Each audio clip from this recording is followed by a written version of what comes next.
Assalamualaikum warahmatullahi wabarakatuh. Halo teman-teman, kembali lagi dengan aku Ria Aprinisa.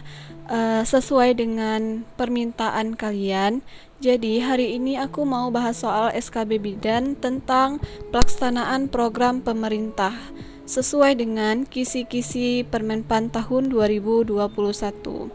Dan ini bukan kisi-kisi bidan aja, tapi juga untuk kesehatan lainnya. Tapi sebelumnya, buat kalian yang belum subscribe, jangan lupa di subscribe dulu supaya aku lebih semangat untuk membuat video-video SKB tahun 2021, dan nyalakan juga loncengnya agar kalian tidak ketinggalan video-video bermanfaat lainnya. Oke, kalau sudah langsung aja kita ke soal nomor 1. Tujuan pembangunan berkelanjutan atau Sustainable Development Goals atau disebut juga dengan TPB atau SDGs, yaitu merupakan komitmen internasional untuk meningkatkan kualitas hidup dari satu generasi ke generasi berikutnya. Oleh karena itu, TPB atau SDGs menjadi salah satu acuan dalam pembangunan nasional dan daerah, mulai dari tahap A. Perencanaan, pelaksanaan, evaluasi, pelaporan, dan pemantauan. B. Perencanaan, pelaksanaan, pemantauan, pelaporan, dan evaluasi. C. Perencanaan, pelaksanaan, pelaporan, evaluasi, dan pemantauan.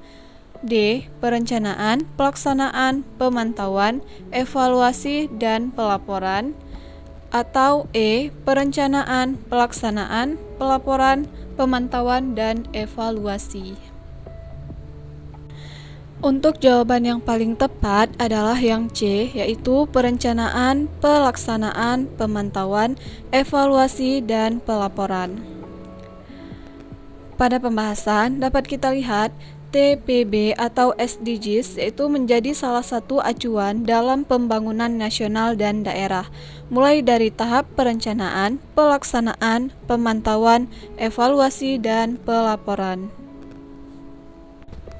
Lanjut, soal nomor 2. TPB atau SDGs merupakan komitmen global dan nasional dalam upaya untuk menyejahterakan masyarakat, mencakup 17 tujuan, yaitu kecuali A. Tanpa kemiskinan, B.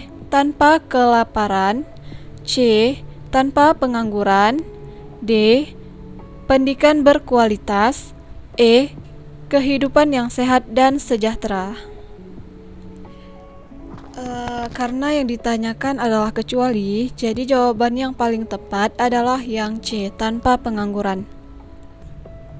Dapat kita lihat pembahasannya, yaitu TPB atau SDGs merupakan komitmen global dan nasional dalam upaya untuk menyejahterakan masyarakat, mencakup 17 tujuan, yaitu yang pertama, tanpa kemiskinan, yang kedua, tanpa kelaparan, yang ketiga, kehidupan sehat dan sejahtera, yang keempat, pendidikan berkualitas, yang kelima, kesetaraan gender, yang keenam, air bersih dan sanitasi yang layak, kemudian yang ketujuh, energi bersih dan terjangkau, yang kedelapan, pekerjaan layak dan pertumbuhan ekonomi, yang kesembilan, industri, inovasi, dan infrastruktur. Kemudian yang ke-10, berkurangnya kesenjangan. Yang ke-11, kota dan permukiman yang berkelanjutan. Yang ke-12, konsumsi dan produksi yang bertanggung jawab. Yang ke-13, penanganan perubahan iklim. Yang ke-14, ekosistem lautan. Yang ke-15, ekosistem daratan. 16, perdamaian, keadilan, dan kelembagaan yang tangguh. Dan yang ke-17, kemitraan untuk mencapai tujuan. Kita lanjut, soal nomor 3. Rencana aksi TPB atau SDGs adalah dokumen rencana kerja untuk pelaksanaan berbagai kegiatan yang mendukung pencapaian target nasional dan daerah. Dengan renaksi tersebut diharapkan pihak-pihak yang terkait memiliki komitmen dan kejelasan dalam perencanaan dan penganggaran program serta kegiatan untuk mencapai sasaran TPB atau SDGs. Berlaku berapa tahunkah dokumen rencana kerja tersebut? A. 3 tahun, B. 4 tahun, C. 5 tahun, D. 6 tahun, E. 7 tahun. Jawaban yang paling tepat adalah C. 5 tahun. Renaksi TPB atau SDGs adalah dokumen rencana kerja 5 tahunan untuk pelaksanaan berbagai kegiatan yang secara langsung dan tidak langsung mendukung pencapaian target nasional dan daerah. Lanjut, soal nomor 4. Kebijakan ekonomi makro juga menjadi prasyarat untuk pengurangan kemiskinan, yaitu stabilitas inflasi, menciptakan pertumbuhan ekonomi yang inklusif, menciptakan lapangan kerja produktif, menjaga iklim investasi dan regulasi perdagangan, meningkatkan produktivitas sektor pertanian, serta mengembangkan infrastruktur di wilayah tertinggal.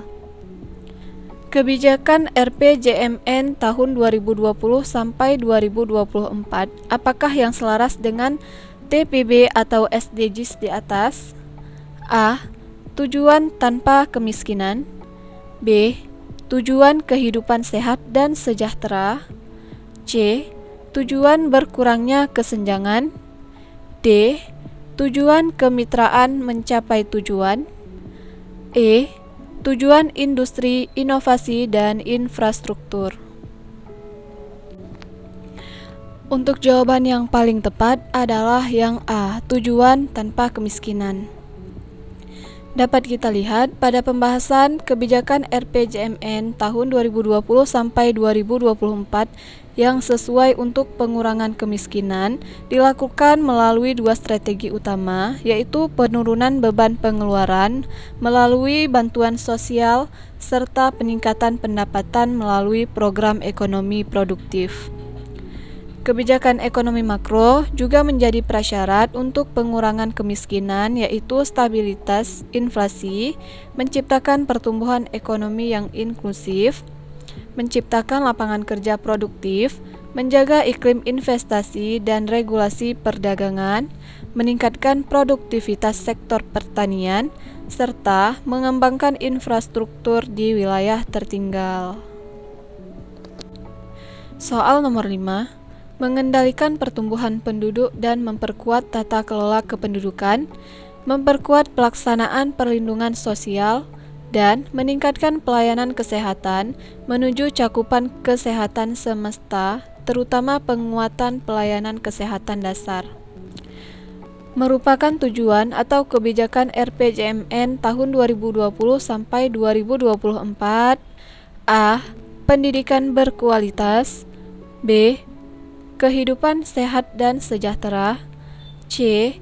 Pekerjaan layak dan pertumbuhan ekonomi, D. Berkurangnya kesenjangan, E.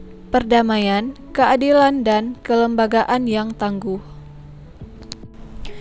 Jawaban yang paling tepat adalah yang B. Kehidupan sehat dan sejahtera. Pada pembahasan dapat kita lihat kebijakan RPJMN tahun 2020 sampai 2024 yang sudah sesuai adalah yang pertama, mengendalikan pertumbuhan penduduk dan memperkuat tata kelola kependudukan. Yang kedua, memperkuat pelaksanaan perlindungan sosial. Dan yang ketiga, meningkatkan pelayanan kesehatan menuju cakupan kesehatan semesta, terutama penguatan pelayanan kesehatan dasar atau primary health care. Soal nomor 6, yang bukan merupakan dokumen yang perlu diperhatikan dalam penyusunan renaksi TPB atau SDGs tingkat nasional adalah A. Rencana Pembangunan Jangka Menengah Nasional atau RPJMN tahun 2020 sampai 2024, B. Rencana strategis atau disebut juga dengan Renstra kementerian atau lembaga tahun 2020 sampai 2024. C. Rencana kerja pemerintah atau RKP bulanan. D. Peraturan Presiden nomor 59 tahun 2017 tentang pelaksanaan pencapaian tujuan pembangunan berkelanjutan. E. Laporan pencapaian tujuan pembangunan berkelanjutan atau disebut juga dengan TPB atau SDGs di Indonesia tahun 2019. Pada soal karena yang ditanyakan adalah yang bukan termasuk. Jadi jawaban yang paling tepat adalah yang C, rencana kerja pemerintah atau RKP bulanan. Pada pembahasan penyusunan redaksi TPB atau SDGs perlu mengacu pada beberapa dokumen terkait, antara lain: yang pertama, Rencana Pembangunan Jangka Menengah Nasional atau RPJMN tahun 2020 sampai 2024. Yang kedua, Rencana Strategis atau disebut juga dengan Renstrat Kementerian atau Lembaga tahun 2020 sampai 2024. Yang ketiga, Rencana Kerja Pemerintah atau RKP tahunan. Yang keempat, Peraturan Presiden nomor 59 tahun 2017 tentang pelaksanaan pencapaian tujuan pembangunan berkelanjutan dan Laporan Pencapaian Tujuan Pembangunan Berkelanjutan atau TPB SDGs di Indonesia tahun 2019. Lanjut soal nomor 7. Menetapkan tim pelaksana dan kelompok kerja atau Pokja yang didasarkan atas keputusan Menteri PPN terkait Tim Koordinasi Nasional TPB atau SDGs untuk tingkat nasional dan peraturan gubernur atau keputusan kepala daerah atau kepala Bapeda untuk tingkat daerah merupakan langkah penyusunan teknis redaksi TPB atau SDGs yang ke A.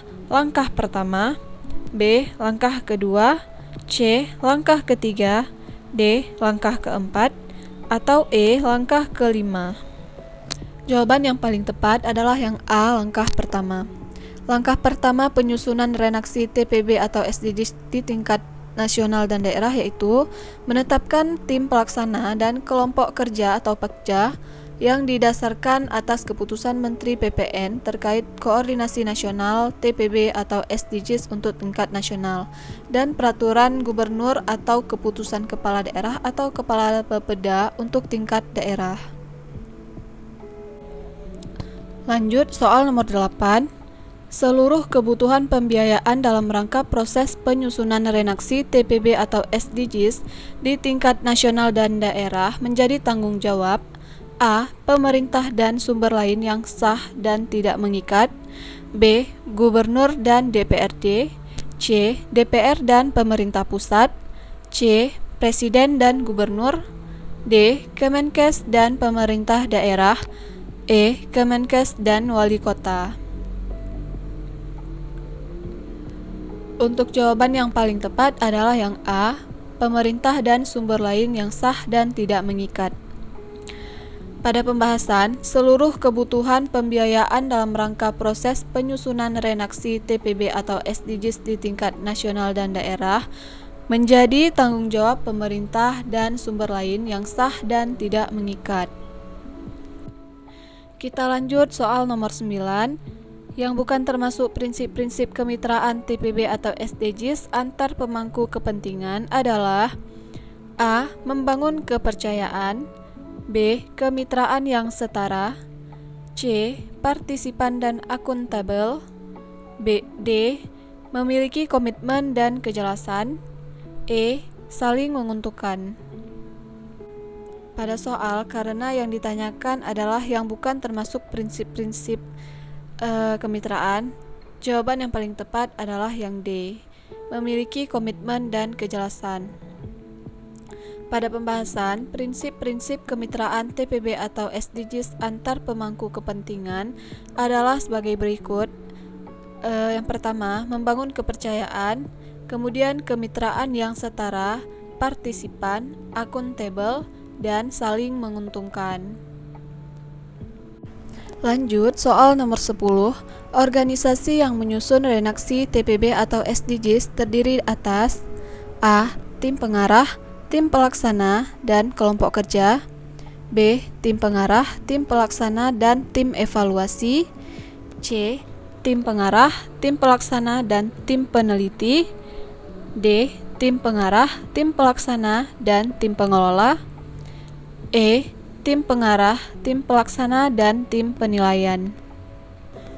Pada pembahasan dapat kita lihat juga organisasi yang menyusun redaksi TPB atau SDGs terdiri atas tim pengarah, tim pelaksana, dan kelompok kerja atau pokja. Lanjut, seperti biasa untuk nomor 11 kalian bisa baca dan jawab di kolom komentar ya. Terima kasih teman-teman sudah menonton. Jangan lupa belajar walaupun sedikit, yang penting istiqomah. Dan tetap semangat untuk para pejuang NIP. Semoga Allah mudahkan dan insya Allah semoga mendapatkan NIP di tahun 2022 nanti. Terima kasih dan sampai jumpa. Assalamualaikum warahmatullahi wabarakatuh.